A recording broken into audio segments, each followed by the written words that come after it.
శక్తి media ప్రేక్షకులకు నమస్కారం. నేను మీ జర్నలిస్ట్ విక్రమ్. ఫ్రెండ్స్, నిన్న మనం చూసాం.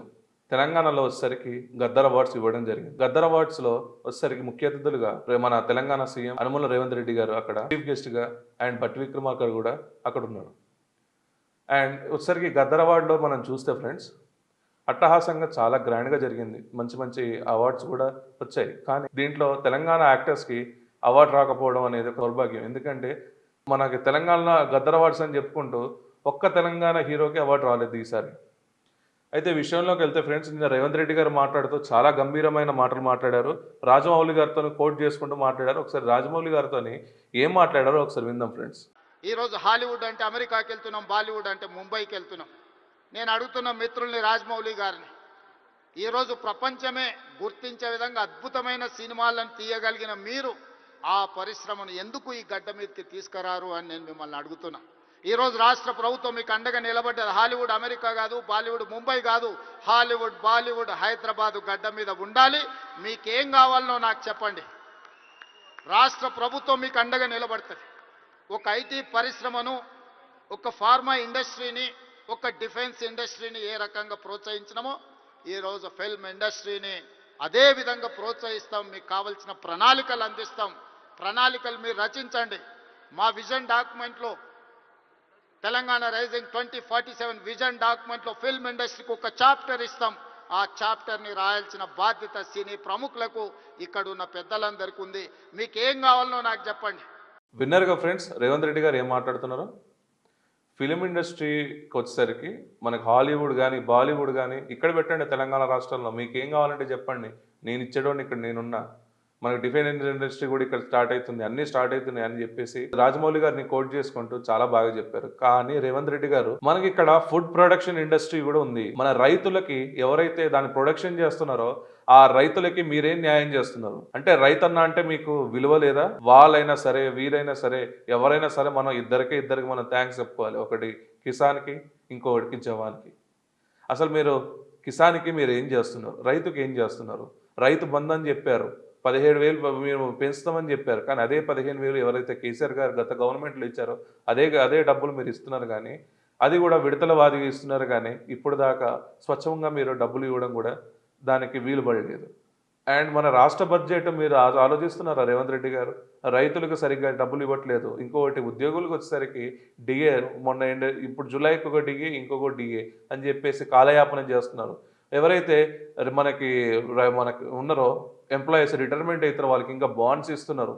ఆ బాండ్స్ రూపంలో వాళ్ళకి ఇంకా బెనిఫిట్స్ రావట్లేదు. అలాంటి వాళ్ళని మీరు ఫస్ట్ మీరు దాన్ని చూసుకోక మీకు ఇండస్ట్రీలు పెట్టండి, బాలీవుడ్ ఇండస్ట్రీ పెట్టండి, హాలీవుడ్ ఇండస్ట్రీ పెట్టండి అంటే ఇక్కడున్న ప్రజలు, ఇక్కడున్న ఎంప్లాయీస్ మీకు కంటికి కనబడట్లేదా? రాజమౌళి గారి సినిమాలు చూసుకుంటూ ఉంటే మీరు సీఎం ఎందుకు సార్? అంటే ఇప్పుడు నీకు మన రాష్ట్రం అయిపోయి, నేషనల్ అయిపోయి, ఇంటర్నేషనల్ యుఎస్ మనకి ప్రెసిడెంట్ ఎవరైతే ఉన్నారో డొనాల్డ్ ట్రంప్ కి అగెనిస్ట్ గా ఒక కొత్త పార్టీ అక్కడ పెడతారా? మనకు అక్కడ వచ్చేసరికి అమెరికా కాంగ్రెస్ అనే ఒక పార్టీ స్టార్ట్ చేస్తారేంది అక్కడ కూడా 6 మనకి 6 గ్యారంటీలు, 420 హామీలు ఇస్తారు. అక్కడ కూడా హాలీవుడ్ ఇండస్ట్రీ గురించి ఇంకేం మాట్లాడతాడో ఒకసారి మనం వింటే ఫ్రెండ్. అయితే రేవంత్ రెడ్డి గారు కొత్తగా జాతకాలు చెప్పడం కూడా స్టార్ట్ చేశారు. అంటే పర్ఫెక్ట్ జ్యోతిష్యం, ఇంకెవరి దగ్గర వెళ్ళాల్సిన అవసరం లేదు.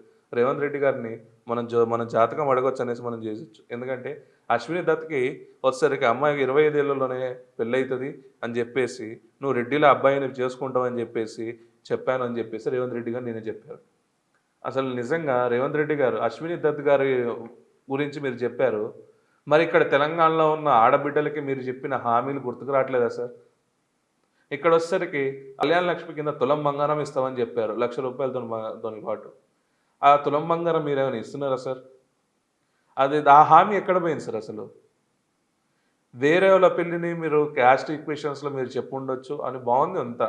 మీరు ఫన్నీ పార్ట్లో మీరు ఎంటర్టైన్మెంట్ చేశారు నేను. కానీ ముఖ్యమంత్రికి ఎంటర్టైన్మెంట్ ఒకటే పనికిరాదు కదా సార్? ముఖ్యమంత్రికి వచ్చేసరికి ఎంటర్టైన్మెంట్ ఒకటే పనికి వస్తే మీరు నిజంగా ఫిలిం ఇండస్ట్రీలో మీరు వెళ్ళిపోవచ్చు సార్. మంచిగా స్మార్ట్గా ఉంటారు మీరు కూడా. మంచి ఏంటది కడప రెడ్డన్న అని చెప్పేసి ఒక మూవీ కూడా తీయొచ్చు మీరు. గతంలో ఎట్లయినా తుపాకులు పట్టుకొని తిరిగారు కదా అని కోట్ చేస్తున్నారు జనాలంతా. అసలు సార్ మీరు మాట్లాడుతుంటే ఏ రకమైన కామెంట్స్ వస్తున్నాయో అసలు నిజంగా మీరు వేటు న్యూస్లో కానీ అక్కడ న్యూస్ ఛానల్స్లో ఒకసారి కామెంట్ చూస్తే ఎంతమంది మిమ్మల్ని ద్వేషిస్తున్నారో మీకు అర్థమవుతుంది సార్. యాజ్ ఎ జర్నలిస్ట్గా చెప్తున్నా, ఫస్ట్ ఇక్కడున్న సిటిజన్స్కి, ఇక్కడున్న ఎంప్లాయీస్కి, రైతులకి, ఇక్కడున్న ఉద్యోగులకి, ఇక్కడున్న నిరుద్యోగులకి న్యాయం చేయండి. దాని తర్వాత మనం బాలీవుడ్, హాలీవుడ్, ఇంకా కాలీవుడ్ కూడా పెట్టేద్దాం. ఇంకా ఈ పక్కన ఉన్న కన్నడ వాళ్ళది కూడా పెట్టేద్దాం, తమిళ్ వాళ్ళది కూడా పెట్టేద్దాం, ఇక్కడ అన్నీ పెట్టేద్దాం ఇంకా. సినిమాలు చూడడానికి కూడా డబ్బులు కావాలి కదా సార్. డబ్బులు ఎవరి దగ్గర ఉంది ఇప్పుడు ప్రెజెంట్? మీరు ఎంప్లాయ్మెంట్ క్రియేట్ చేయట్లేదు. రిటైర్మెంట్ పెన్షన్స్కి వచ్చేసరికి అక్కడ ఆపేసిర్రు.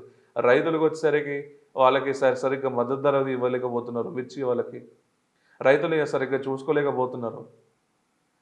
అసలు రైతులకి మీరు ఎంత అన్యాయం చేస్తున్నారంటే, గత గవర్నమెంట్ గానీ, ఇప్పుడు గవర్నమెంట్ గానీ, అప్పుడులో వచ్చే రోటావేటర్‌కి ఇప్పుడు సబ్సిడీ రావట్లేదు. అప్పుడు వచ్చే డ్రిఫ్ట్ కల్చర్‌కి ఇప్పుడు సబ్సిడీ రావట్లేదు. ఎందుకు ఇవన్నీ సెంట్రల్ గవర్నమెంట్ మీకు పంపిస్తున్నా కూడా మీరెందుకు చేయట్లేదు సార్ దీన్ని? ఆ అమౌంట్ మొత్తం దీంట్లో తరలించేసి రూ. 15,000, రూ. 15,000 ఎకరానికని మీరు ఇస్తున్నారు. ఇదేనా? మారండి సార్. మీరు మారితేనే ఇప్పుడు ఈ సినిమా ఇండస్ట్రీ అదొక మీరు entertainment is a part of the life sir. కానీ ఈ సినిమానే లైఫ్ అని చెప్పేసి మనం అనుకోవద్దు. నిజంగా మీకు నిజంగా చిత్తశుద్ధి ఉంటే ఈ తెలంగాణ గవర్నమెంట్ మీద, ఈ తెలంగాణ పీపుల్స్ మీద మీకు నిజంగా చిత్తశుద్ధి ఉంటే మీరు మీరు చేయాల్సిన పనులు చేయండి. మీరు ఏదైతే చెప్పారో, హామీలు ఏదైతే చెప్పారో, రైతులు ఎవరైతే ఉన్నారో వాళ్ళకి ఏమైనా వాళ్ళకి ఇంకా ఫుడ్ ప్రొడక్షన్ చేసుకోవడానికి ఇంకా కొంచెం ఏమైనా ఆధునికరణ ప్రొడక్ట్స్ ఏమైనా తీసుకొచ్చి, లేదా టెక్నాలజీ డ్రోన్స్ ఉన్నాయి. డ్రోన్స్ ఇచ్చేసి వాళ్ళకి హెల్ప్ చేయండి. అంతేగాని ఈ ఫిల్మ్ ఇండస్ట్రీతోని అదొక 3 hours enjoyment or 4 hours enjoyment. కానీ ఆ ఎంజాయ్‌మెంట్ చేయాలన్నా గూడా మా దగ్గర డబ్బులుండాలనేసి ప్రజలు అనుకుంటున్నారు సార్. ఒక జర్నలిస్ట్‌గా మీకు చెప్తున్నా ఇది. సో, రేవంత్ రెడ్డి గారి మాటలు నిజంగా మీకు నచ్చాయా ఫ్రెండ్స్? ఒకవేళ నిజంగా ఫిల్మ్ ఇండస్ట్రీ ఇంత డెవలప్ అయితే ఇక్కడ జీడీపీ పెరగొచ్చు గాక. కానీ ఇక్కడ జీడీపీ ఒక ఫిల్మ్ ఇండస్ట్రీ వల్లనే గాదు గదా! రైతులున్నారు, ఇక్కడ ఎంప్లాయీస్‌మెంట్ ఉన్నారు. వీళ్ళందరి వల్ల గూడా పెరుగుతాయి గదా! చూసేటోళ్ళు లేకుండా మీరు చేస్తే ఇక్కడ ఎవరు చేస్తాడు సార్? అనేసి చెప్పేసి మేము కోరుకుంటున్నాం. ఈ వీడియో గాని మీకు నచ్చినట్టయితే friends like, share and comment చేయాల్సిందిగా కోరుకుంటున్నా. మరియు సబ్స్క్రైబ్ చేయాల్సిందిగా కోరుకుంటున్నా. జై హింద్, జై భారత్.